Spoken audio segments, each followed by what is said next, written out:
Apple crumble is a classic fall dessert. Today I'm going to show you how to take that old-fashioned dessert that everybody loves and make apple crumble danishes.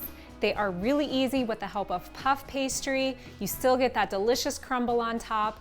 Let me show you how to make them.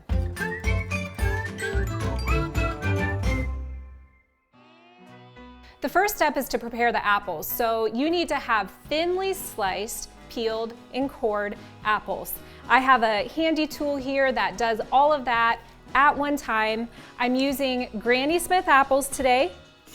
They are a great apple for baking because they hold their shape well, and the tart apple pairs nicely with a sweet dessert. You'll want to plan for about 6 apples. It's really just going to depend on how big the apples are. You may need one more, you may need one less. Go ahead and get all of those peels cleaned up. Bring a cutting board in and you'll slice the apples in half. Also, if there's any little pieces that still have a peel, you can just set those aside.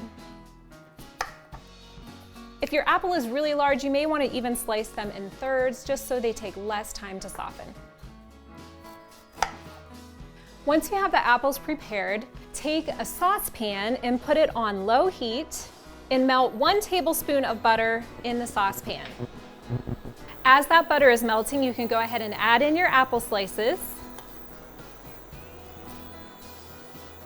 The goal here is to soften the apple slices so that they are tender before they go into the oven, because they really won't cook that long in the oven. So you want them soft so that you don't end up with crunchy apples. Cook and stir the apples like this for about 3 to 5 minutes. Now, as the apples are cooking, take a small bowl and to it add 1/3 cup of brown sugar, 3 tablespoons of cornstarch, and then 1 tablespoon of cinnamon. Use a fork just to mix that up a little bit. Then add that into the apple mixture and stir it together. Continue to cook for about another 3 to 5 minutes or until the apples are as soft as you'd like them. The sugar and cinnamon, of course, will help sweeten and flavor the apples. The cornstarch is just gonna thicken up the juice a little bit so that your danishes don't end up too juicy. After the apples are as soft as you'd like, you can go ahead and turn that off, set it aside, and that will allow the apples to cool just a little bit so that you can handle them. Now it's time to prepare the puff pastry. So I'm going to get a pastry mat here just to keep my cupboards clean. You're gonna need 2 boxes of puff pastry sheets. So I have one here. I'm gonna unroll it and then take a knife, or you can use a pizza cutter, and just cut this along the lines, the fold lines that are already there, and then cut it in half. So you'll end up with 6 rectangles from the first square, and then you'll do the same thing with the next square for a total of 12 danishes.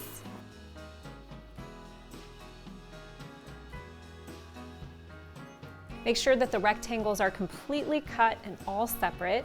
The next step is to take that knife again, and you're going to want to score a little rectangle inside about 3/4 of an inch from the edge. And this is going to allow the center part of the pastry to stay flat, and that's going to hold the apples. And then this outside edge is going to puff up really pretty and nicely. So go ahead and do that about 3/4 of an inch from the edge on every single square. Next, you'll take a fork and poke just a few holes in that middle rectangle. This is going to help that puff pastry in the center not puff up too much and make your apple mixture go everywhere. Next, it's time to fill the pastries. Now you can spoon the apple pieces on, or you can use 2 forks. Depending on how hot the apple slices are, it may be a little tricky, but just take some filling, make sure it stays just in the center. If your apple slices are too big, you can go ahead and just easily cut them at this point because they're soft, and add them to the pastry, just like that. You can arrange the apples in a pretty layered pattern if you like, or you can just pile them on.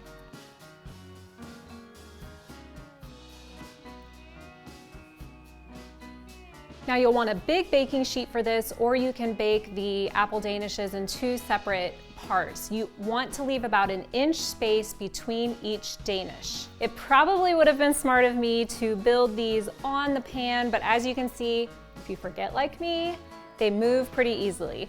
I fit about 8 on my baking pan, and now it's time to get that crumble ready. Now take a small bowl, and to it add 3 tablespoons of brown sugar, 2 tablespoons of butter, and then 1/4 of a cup of flour.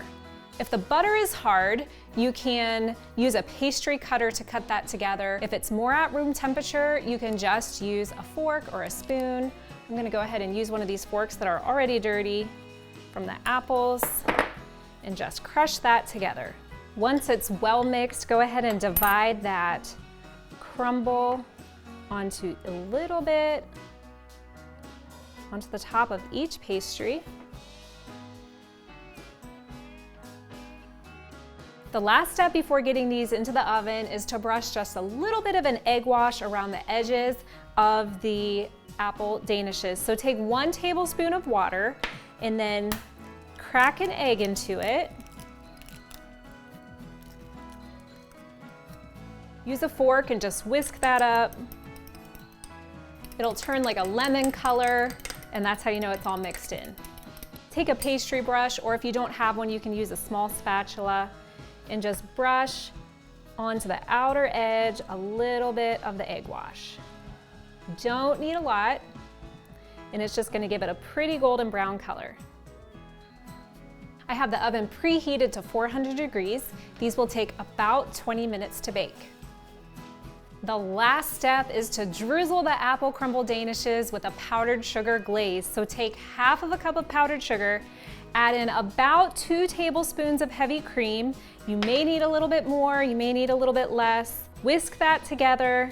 Make sure all of the powdered sugar chunks are out. Now, if you drizzle this over the warm apple crumble danishes, it's gonna soak in a little bit. So if you don't want it to soak in, then wait until they cool a little bit more. Once it's a good drizzling consistency, you can go ahead and drizzle away. They look and smell amazing. I love how the edges of the puff pastry poof just a little bit to make kind of a pocket for the apples.